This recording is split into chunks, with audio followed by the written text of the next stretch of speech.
Sejam todos muito bem-vindos a mais um vídeo de Iceberg no canal. Hoje, dentro da série Os Tópicos Perdidos, nós iremos revisitar o iceberg das estéticas nostálgicas, que já foi abordado aqui ano passado. E agora nesse vídeo estaremos nos aprofundando mais nesse mundo de visuais que já fizeram parte da mídia, do design e da moda, mas que foram esquecidos pelo tempo. Muitas das estéticas que comentaremos nesse vídeo são bem obscuras e algumas delas nem possuem uma página oficial lá na Aesthetics Wiki, que é a principal fonte de informações sobre esse tema. Agora, sem mais explicações, vamos conhecer o iceberg das estéticas nostálgicas, os tópicos perdidos.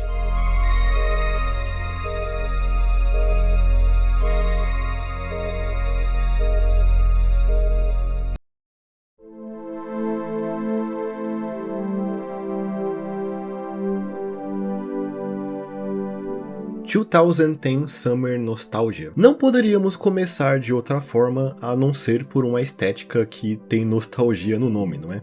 Você pode ter nunca ouvido esse termo, 2010 Summer Nostalgia, mas com certeza você já viu essa estética em algum lugar. Afinal, ela viralizou como a, entre aspas, estética de 2016, ganhando força aqui durante o ano de 2026 por ser um marco de 10 anos desde 2016, que é considerado um ano bem nostálgico para muitas pessoas. Mas a estética em si é descrita como a romantização do verão dos anos 2010, especialmente entre 2013 a 2016. A estética está diretamente ligada ao início da popularização das redes sociais, especialmente o Instagram, que estava começando nessa época, além de outras redes sociais como o Tumblr. Em imagens da estética vemos praias, o pôr do sol, palmeiras e bastante saturação. Não existem muitas mídias em si que são associadas à estética no quesito visual, mas muitas coisas que ficaram populares nesse período são associadas a ela, como o Pokémon GO ou mesmo os youtubers da época. Mas eu acredito que dá para traçar alguns paralelos visuais com clipes musicais do período, como as músicas 22 da Taylor Swift ou Summer do Calvin Harris.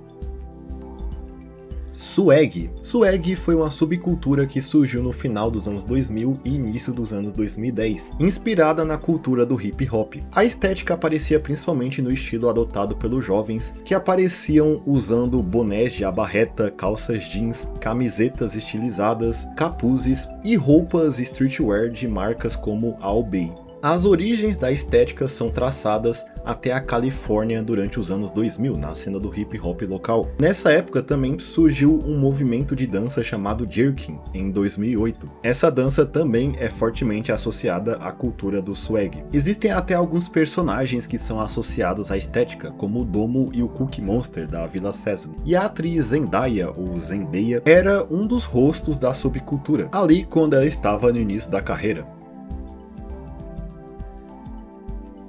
Hands Up. Hands Up foi uma estética proeminente durante os anos 2000, que era ligada à cena da música eletrônica. Na estética vemos elementos como silhuetas de dançarinos, luzes de neon, caminhos ou traços feitos com luzes e um fundo preto contrastado com cores mais fortes, além, é claro, de elementos relacionados à música eletrônica, como mesas de DJ, discos, fones de ouvido e etc. A estética é diretamente associada a um gênero musical que também leva o nome Hands Up, que surgiu lá na Alemanha durante o ano de 2005. O Hands Up é um gênero derivado de estilos como o trance e o eurodance, que possui a presença de melodias marcantes feitas com sintetizadores e uma estrutura de música pop. A estética do Hands Up é vista em visuais do gênero, como capas de lançamentos e a identidade visual dos artistas e bandas. Talvez o principal exemplo da estética e do gênero é o grupo de música eletrônica alemã Cascada, ou Cascada, que é mais conhecido pelos seus hits Every Time We Touch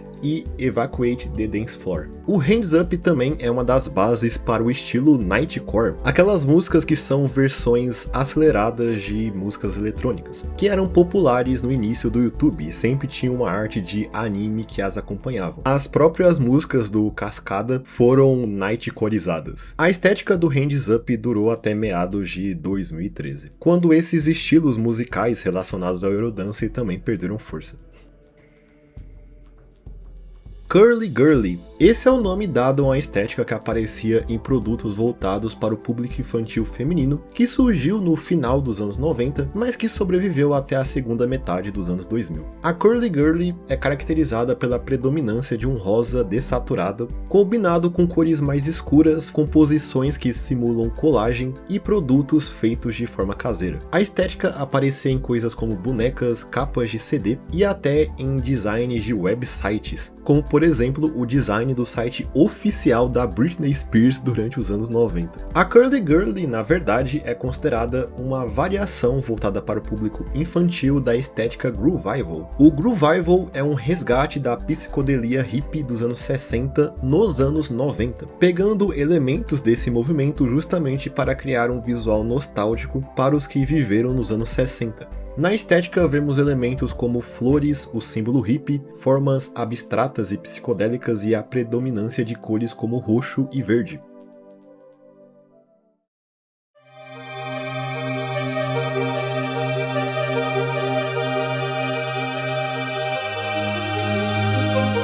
Rainforest Chic. Rainforest Chic, também conhecida como 90s Eco Theme, é uma estética que gira em torno da representação de florestas e da natureza no geral que víamos ali pelos anos 80 e 90. A estética surgiu dado a uma nova onda de preocupações com o meio ambiente, incluindo o desmatamento da Amazônia na época, sendo uma estética então que aparecia muito em materiais educativos voltados para o público infantil principalmente, que dividiu espaço com a outra estética do meio, a Utopia Scholastic. Na estética vemos representações de florestas com um tom de verde bem forte, junto de cores que passam a sensação do clima de florestas tropicais, e uma diversidade de animais e elementos tribais vindos principalmente, é claro, de culturas nativas das Américas. Além do conteúdo educativo, a estética também aparecia em restaurantes e parques temáticos, em obras audiovisuais como na animação Tarzan de 1999 e no filme Jumanji de 1995 e na saudosa série do Zubumafu. Aqui no Brasil um exemplo forte dessa estética é aquele chocolate surpresa da Nestlé. E outro clássico da infância que, assim como o Zubumafu, também envolve um primata, a série educativa Qual é Bicho, que passava lá na TV Cultura. Surf Crush. Você já se deparou com alguma série adolescente dos anos 2000 que tinha a ver com praia ou surf e que tinha sempre um visual parecido? Pois bem, o nome dado a esse visual é Surf Crush, uma estética que ganhou força ali em torno de 1999 e durou até o final dos anos 2000. A estética como conhecemos hoje se consolidou com o filme Blue Crush, conhecido por aqui como a Onda dos Sonhos, um dos primeiros e mais conhecidos a apresentar essa atmosfera praiana que seria usada em outras séries e filmes no futuro, sendo o lugar também onde o nome da estética se derivou. No Surf Crush vemos elementos como praias, obviamente surf, imagens com alto contraste e elementos que são associados à cultura havaiana, passando aquela vibe de verão que víamos nas mídias antigamente, o que ficava mais forte devido à qualidade das câmeras da época. Outras obras que se encaixam nesse estilo são H2O, As Meninas Sereias, o filme A Praia de 2000 e Aquamarine de 2006 e até mesmo o lendário Tá Dando Onda pode estar dentro da estética. Memphis Jr. No vídeo anterior sobre o tema eu comentei sobre a estética Memphis Design, uma estética que descreve o visual desenvolvido pelo grupo de design italiano Memphis, que é caracterizado por objetos com uma geometria única e colorida, que ficou popular durante os anos 80. E existe uma variação infantil desse design, o Memphis Jr., que pega muitos elementos do Memphis Design, como a composição pós-modernista com muita cor, mas colocando em contextos mais lúdicos e educacionais, voltados a crianças. Uma das marcas mais associadas a essa estética é a marca de roupas Jimbori. mas especificamente a sua identidade visual durante os anos 80. Mas também temos outros exemplos, como a Nickelodeon durante os anos 80 e 90, e eu até diria que tem um pouco de Memphis Jr. nos visuais do Castelo Rá-Tim-Bum também. O Memphis Jr. surgiu lá nos anos 80 e durou até o início e um pouco da metade dos anos 90, sendo substituído por outras estéticas voltadas ao público infantil, que também apareciam na esfera educacional, como o Utopia Scholastic e principalmente o Akipomo, todas estéticas mencionadas no vídeo anterior. Zen X. Outra estética dos anos 90 é o Zen X, uma estética que usava muitos elementos do budismo zen e espiritualidade associada ao Oriente. Em imagens e mídias da estética vemos elementos como kanjis japoneses, plantas, bambus, muito uso de branco, azul e verde, arquitetura japonesa e uma composição, em alguns casos, minimalista. Tudo isso para tentar evocar um sentimento de paz e serenidade. Como dá para presumir pelo nome, o Zen X era uma estética popular entre os membros da geração X, que resumindo é a geração dos pais da maioria das pessoas que estão vendo esse vídeo, aqueles que nasceram entre os anos 60 e o início dos anos 80. O Zen X era visto em designs de interiores inspirados em casas japonesas, produtos e materiais sobre meditação e até na música, como na canção A Rose in the Wind, da cantora indonésia Anggun. Welwitschia Goth.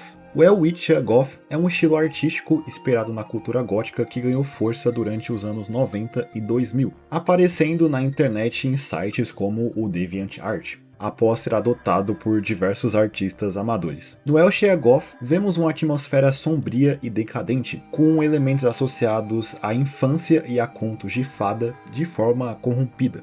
Na estética vemos elementos como bonecas de porcelana rachadas, borboletas, mariposas e asas de fada, florestas mortas, flores murchas e árvores retorcidas, além de costuras e brinquedos antigos, criando esse contraste entre o fofo e o macabro. A estética não aparece apenas em ilustrações em si, mas também em colagens e edições de imagem, criando esse estilo que marcou muito os anos 2000 na internet.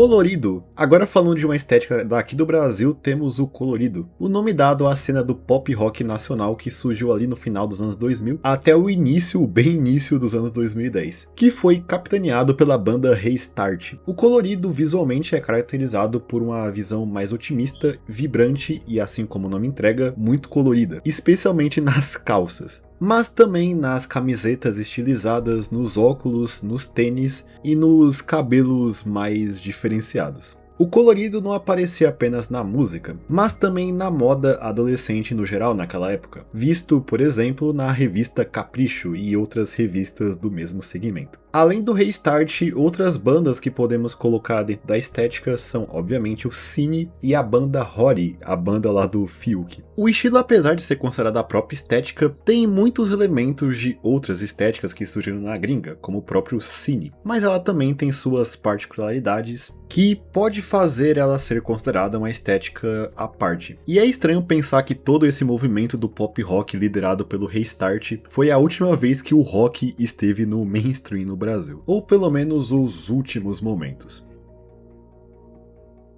Cyberstealing. Você, se é um pouco mais velho, com certeza já viu esse estilo de ilustração por aí, que apareceu em materiais voltados ao público feminino, adolescente e jovem. Ilustrações de personagens femininas feitas digitalmente que lembram um pouco as artes em Flash. Muitas possivelmente realmente foram feitas em Flash. Esse estilo, que ganhou popularidade durante os anos 2000, é conhecido como Cyberstealing, ou também Dolls com Z. A estética aparecia em capas de caderno e em jogos em Flash, orientados para o público feminino. incluindo aqueles de vestir personagens. Mas também eu particularmente vejo essa estética em algumas animações ali dos anos 2000, como Três Espiãs Demais, 616 e, por incrível que pareça, até no estilo de Chaotic. Existe também um site chamado Chica Louca, que pode ser considerado um grande centro dessa estética, disponibilizando várias ilustrações no estilo. A estética também lembra vagamente o estilo do artista Patrick Nagel, que é associado à pop art. Nagel foi o criador da capa do álbum Real do Duran Duran, considerada uma das capas mais icônicas da música. Photo Playground. Essa é uma estética que, mais uma vez, está atrelada a produtos de mídia voltado às crianças, como por exemplo séries animadas e jogos educativos. O Photo Playground é caracterizado pela mistura de animação com principalmente cenários tirados de fotos reais, como florestas e parques, criando um contraste bem forte entre os personagens e os cenários. Esse era um estilo bem popular em séries voltadas ao público pré-escolar durante todos os anos 2000, especialmente as séries que passavam lá no bloco Nick Jr. da Nickelodeon, como Super Fofos, Tim Umizumi e Max e Ruby. Além de outras séries como Charlie e Lola e até os Backyardigans. Até mesmo algumas séries live action se encaixam visualmente na estética, como Lazy Town, por exemplo. Esse estilo visual perdeu força já na segunda metade dos anos 2010, devido à evolução da animação por computação gráfica, que dominou a produção desse tipo de conteúdo.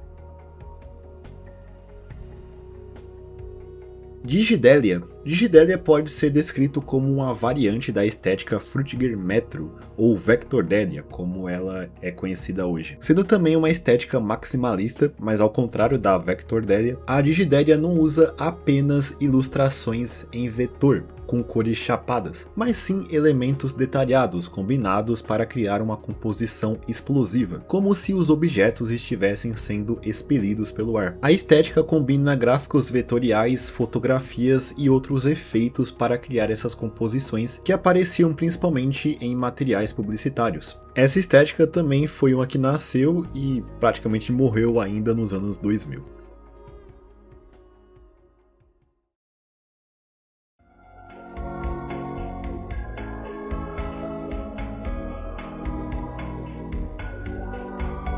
Hypness Purgatory. Hypness Purgatory é uma estética que surgiu nos anos 2000 que está atrelada à cena do indie rock do período e à cultura hipster, cultura no qual deriva o nome da estética. Visualmente no Hypness Purgatory vemos ilustrações não finalizadas, emulando esboços ou ilustrações com linhas finas e pouco detalhadas. Geralmente o fundo é completamente branco ou tem poucos elementos, e até mesmo figuras humanas são representadas sem cor, apenas por traços simples. Apesar disso, em contraste, muitas composições que estão dentro da estética são bem maximalistas, com muitos elementos, apesar desses elementos de forma individual não terem muitos detalhes. A estética aparecia na identidade visual de bandas, capas de álbuns e em posters de filmes independentes. Existem também algumas animações que são consideradas parte da estética, como os Duques de Brostonia e até mesmo o Apenas um Show. Essa estética é muito associada aos millennials de forma geral e é considerada otimista, apesar de ter um tom irônico também. E se essa estética puder ser resumida a uma única pessoa, com certeza essa pessoa é o ator Michael Cera.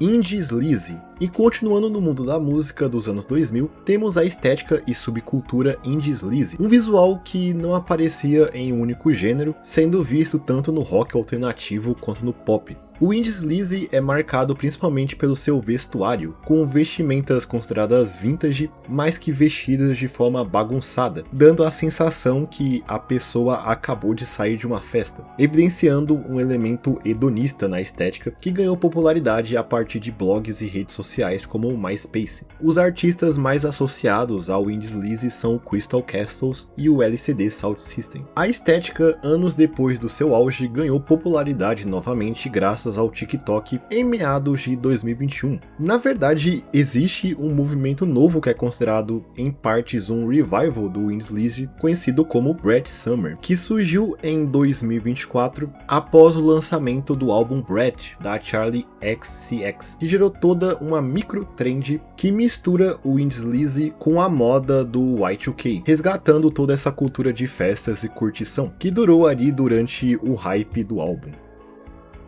Sepia Blur. O Sepia Blur é um visual caracterizado por tons sépias junto de granulação e vazamento de luz. Muitas vezes esses efeitos eram colocados artificialmente nas imagens para passar a sensação de uma foto ou vídeo velho, ou gerado a partir de câmeras baratas. O Sepia Blur veio junto com a ascensão do grunge durante os anos 90, que trazia essa atmosfera sépia, que também ainda nos anos 90 começou a aparecer em diversos filmes que usavam uma fotografia nessa tonalidade, como é o caso dos filmes O Profissional e Amnésia. Mas o lugar onde a estética mais aparece, com certeza, é em videoclipes. Não é à toa que um dos outros nomes pelo qual a estética é conhecida é VH1 Sepia Sky, uma referência ao canal VH1, que era um canal focado em clipes musicais. Falando de alguns exemplos com a estética, temos clipes como Man in the Box, do Alice in Chains, e In the Closet, do Michael Jackson.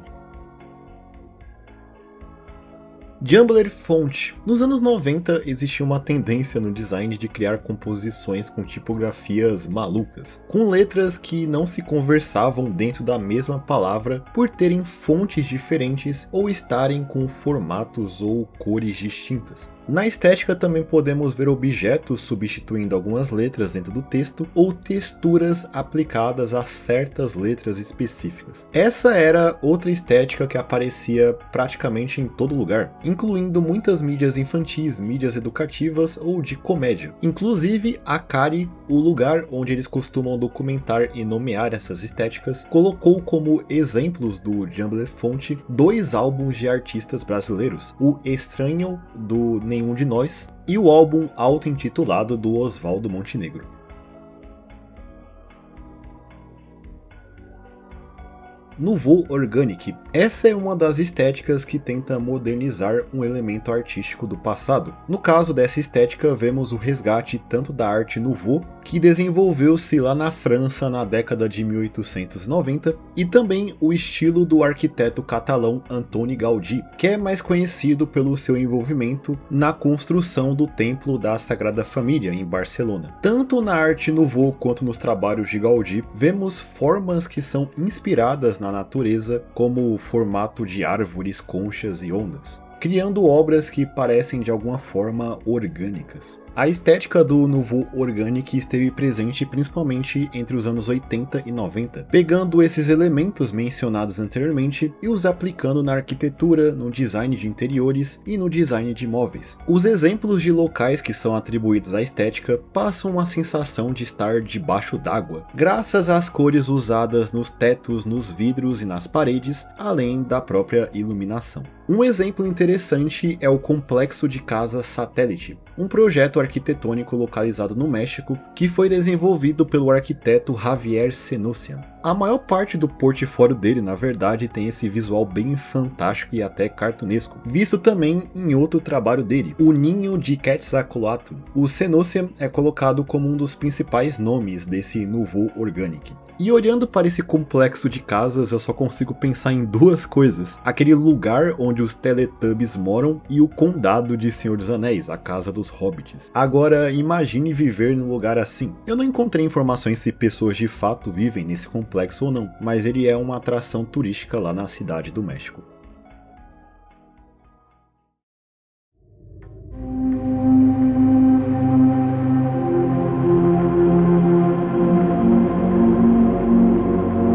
Industrial Gothic. No gótico industrial, temos visuais sombrios ambientados em indústrias, lugares com muito metal enferrujado e cabos, trazendo também tons monocromáticos como sépia, preto e cinza, criando a estética de mundos distópicos que víamos em algumas obras ali dos anos 90. Com isso, essa estética é considerada bem pessimista e melancólica. Existem jogos, filmes, clipes musicais e até interiores de lojas que se encaixam na estética. Temos, por exemplo, o jogo Garage Bad Dream Adventures, a capa do álbum Chaos AD do Sepultura, lançado em 1983, e clipes musicais como Poison do The Project e da música Painkiller do Judas Priest. Foi criado até mesmo uma loja da Oakley que tinha algo que lembra esse visual. Sim, uma loja da Oakley. Essa loja foi montada em Foothill Ranch, na Califórnia, no ano 2000, como um protótipo. Ela nunca foi usada como uma loja de verdade, sendo apenas um conceito que nunca foi pra frente.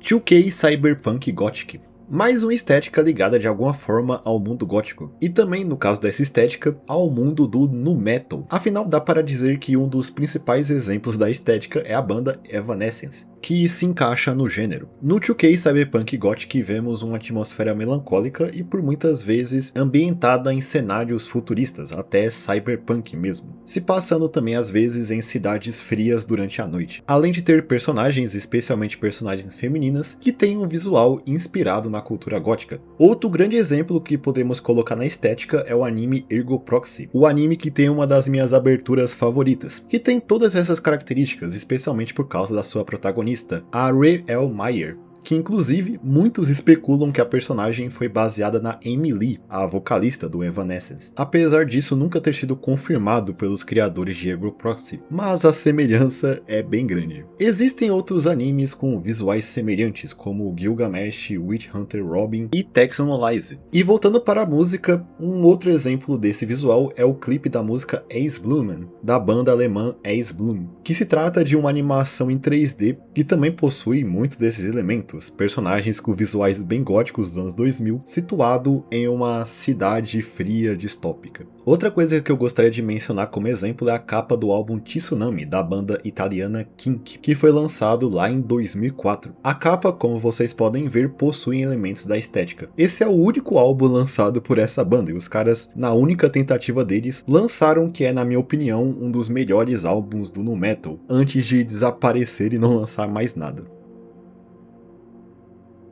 Facebook Collegiate. Essa é uma estética que foi agrupada e nomeada por um usuário no Reddit da Aesthetics Wiki, chamado That Not Guy 17. O Facebook Collegiate se trata do visual e atmosfera que foram associados à rede social Facebook bem no seu início, enquanto ela ainda era frequentada principalmente por estudantes universitários lá dos Estados Unidos. O próprio usuário lá do Reddit define a estética como estudantes visitando bares de sua cidade universitária, que parecia todos ter a mesma atmosfera, dominado por luzes amareladas das lâmpadas de vapor de sódio e pelos tons de azul escuro dos filtros que eles colocavam nessas fotos. Assim como foi no caso do 2010 Summer Nostalgia, o Facebook Collegiate é uma amostra do que era o início das redes sociais no geral, sendo um exemplo bem mais antigo do que a estética anterior, representando uma, digamos, cultura de rede social que existia antes dos próprios smartphones. E deixando um pensamento que eu tive aqui, com certeza existe uma semelhança estética entre as fotos que eram compartilhadas lá no Orkut durante os anos 2000, mas ninguém nomeou esse visual ainda. O Radical Surrealism. Essa é provavelmente a estética mais antiga desse vídeo e uma das mais diferentes também. O Radical Surrealism surgiu nos anos 60 e já saiu de moda durante os anos 70. A estética se trata de uma mistura da pop art, que estava influenciando muito o design da época, com uma veia mais surrealista. Na verdade, assim como o Memphis Design, o Radical Surrealism é baseado em um movimento do design italiano, no caso o Radical Design, o design radical. Um movimento de vanguarda que surgiu nos anos 60 também, a partir de estudantes de arquitetura e design do país que rejeitavam o modernismo e apostavam em criações muito coloridas e absurdistas. Eles exploravam cores fortes, materiais sintéticos, humor e exagero e formas pouco práticas para provocar debates sobre consumo, tecnologia e a organização das cidades, tentando tentando até prever como as cidades seriam no futuro, criando peças demonstrando o que existiria nessas cidades do futuro. O design radical, na verdade, é meio que o antecessor do design Memphis. E no Radical Surrealism em si, vemos objetos do dia a dia sendo interpretados como peças artísticas, geralmente representados muito maiores do que eles costumam ser, tendo cores vibrantes e também podendo ter formas pouco usuais. Radical Surrealism não era muito visto em produtos de massa, mas era possível vê-los em alguns materiais publicitários, design de móveis e até algumas capas de álbuns são consideradas partes da estética, como Tubular Bells do Mike Oldfield e Pink Moon do Nick Drake.